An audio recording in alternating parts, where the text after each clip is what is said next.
Welcome to Concert 101, your go-to destination for information on the music coming up in the next concert by the Tasmanian Symphony Orchestra, which is a landmark concert, the 75th Anniversary Gala. Fittingly, it will be conducted by Chief Conductor and Artistic Director Eivind Aadland, who's going to join me for a chat a little bit later. As for the program, we have music by Shostakovich, his Festive Overture, the Piano Concerto No. 1 by Tchaikovsky, and after interval, Rachmaninov's Symphonic Dances. So let's delve into those pieces one by one. The title of the Festive Overture pretty much says it all. It's an overture, which indicates that it's a shortish, single movement piece. It lasts for about 6 minutes, and it's upbeat and joyful. What, you may ask, was the festive occasion for which it was written? Well, it was composed to commemorate the 37th anniversary of the October Revolution of 1917, the Bolshevik Revolution.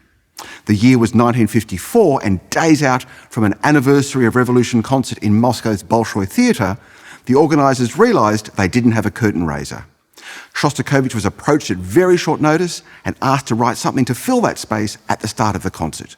So what he dashed off was something much lighter, much more superficial than the sort of music that usually flowed from his pen. We hear none of Shostakovich's characteristically ironic and sardonic voice, for instance. The overture commences with a grand and ceremonial brass fanfare. We might even describe it as pompous, but a lighter mood soon takes hold when two clarinets introduce the jolly main theme, which goes at a cracking pace. And from there, right through to the end of the overture, the mood remains cheerful and bubbly. Shostakovich goes to Hollywood, is how I describe it. After the overture, we have the Piano Concerto No. 1 by Tchaikovsky.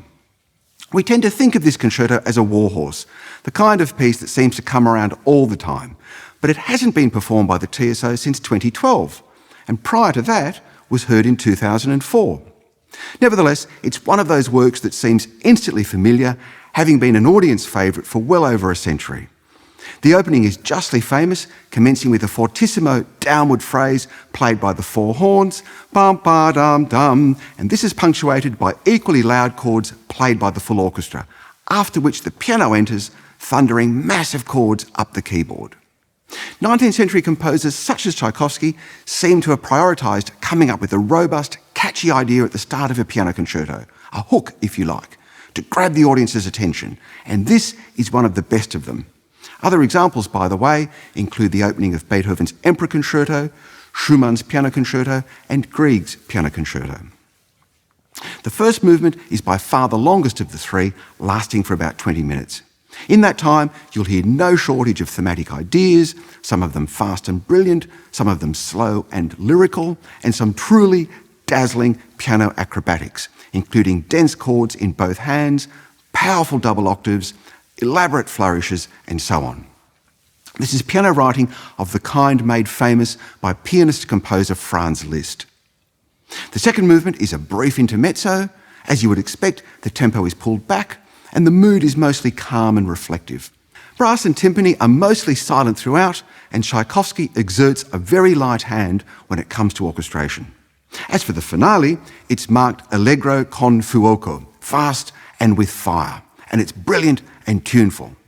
On the subject of tunes, the opening theme of the third movement is a Ukrainian folk melody. The second theme is broad and romantic and receives a grand recapitulation in the closing minute or so, coming after a brilliant cascade of Lisztian double octaves. Given the popularity of this concerto, it was placed in the top 10 of ABC Classics Concerto poll. You might be surprised to learn that it had a rocky start. Tchaikovsky didn't have an easy time writing it, although that said, it only took him about 5 weeks to compose, and was devastated when he previewed it with notable pianist Nikolai Rubinstein, who savaged it mercilessly, describing it as worthless. Tchaikovsky subsequently dedicated the concerto to another great pianist of the era, Hans von Bülow, who gave the world premiere in 1875. Interestingly enough, that premiere didn't take place in Russia or even Europe, but in the United States in the city of Boston. There's an American connection with the third and final work in the concert, the Symphonic Dances by Rachmaninov. Russian-born Rachmaninov fled his homeland, never to return after the Bolshevik Revolution of 1917, which I referred to earlier.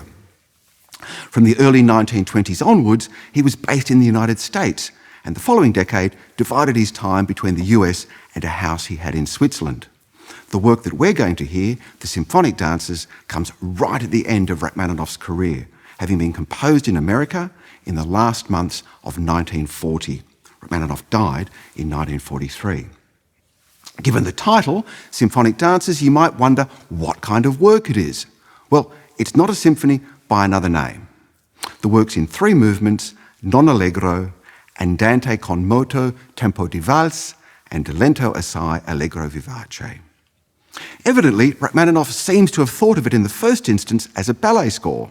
The working title was Fantastic Dances, for he was in discussion with the great choreographer Michel Fokine, but the ballet project came to naught.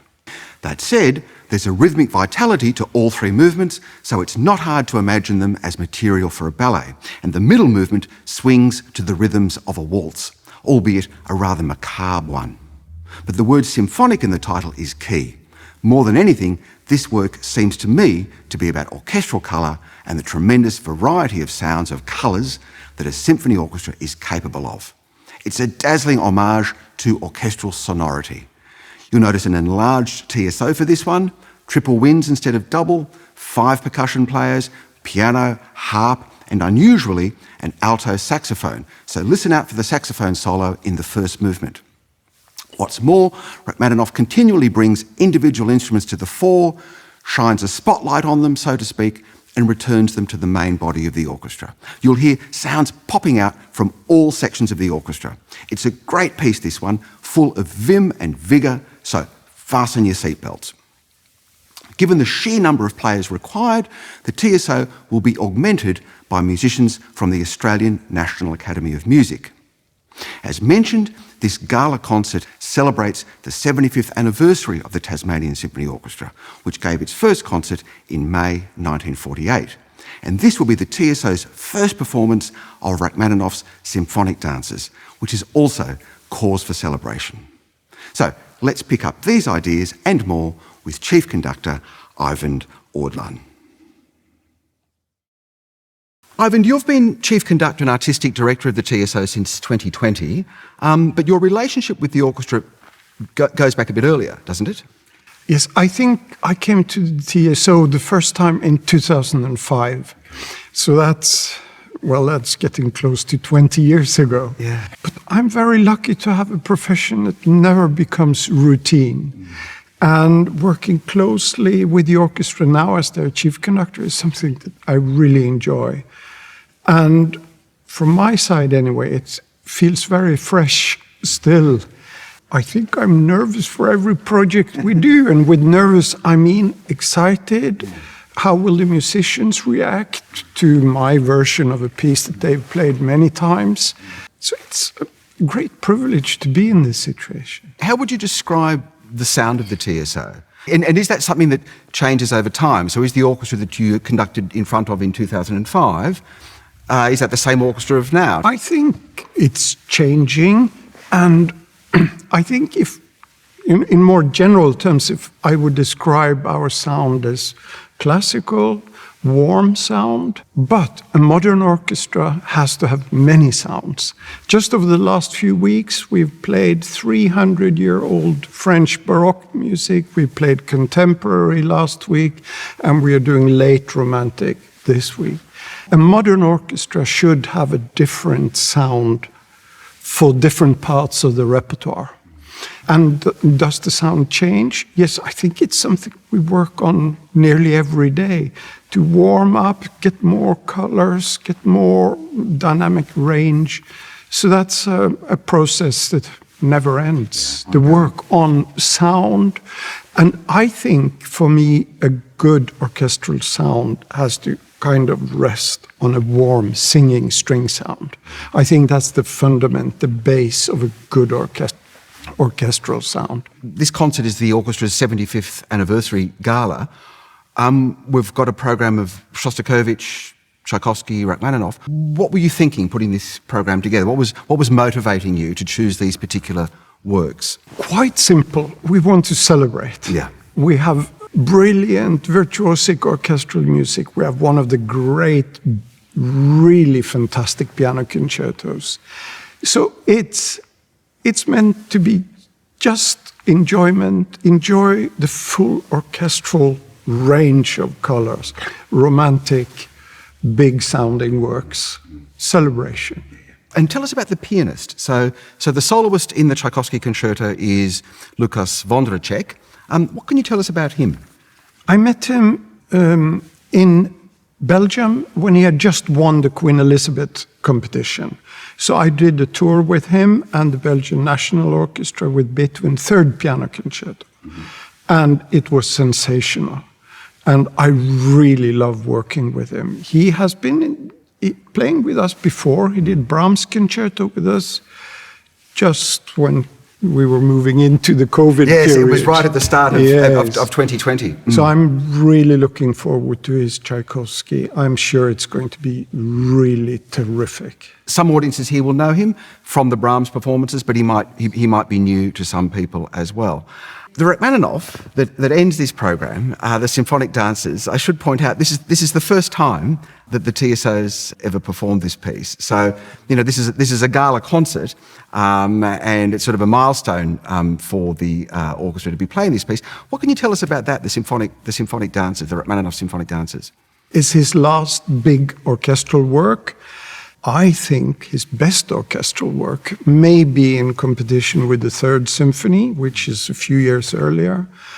But it's brilliant. It shows off the different parts of the orchestra, the wind soloists, brass, and the strings. And it has some of this nostalgia or sentimentality of the late Rachmaninov. And when I say sentimental, I mean it in the most positive sense. Warm, nostalgic, terrific, rich harmonies. So it's about time the TSO plays it. I think so. What amazes me is we know that Rachmaninoff was a great pianist.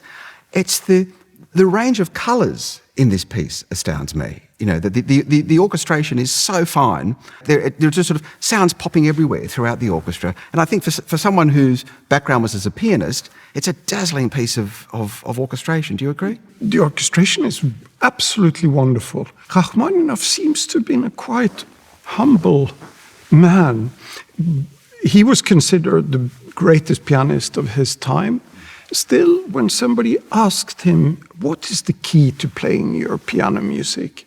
His reply was, I don't know, ask Horowitz, is what he said. And about his own orchestral works, he was also modest. I talked to Vladimir Ashkenazy, who knew Ormandy very well. Eugene Ormandy, the American conductor who premiered the Symphonic Dances. Yes, this was written for the Philadelphia Orchestra. Absolutely. He said that Rachmaninoff told Ormandy, do any changes you like. Yeah, I know it's not perfect. Just do what you like and make cuts or whatever you prefer.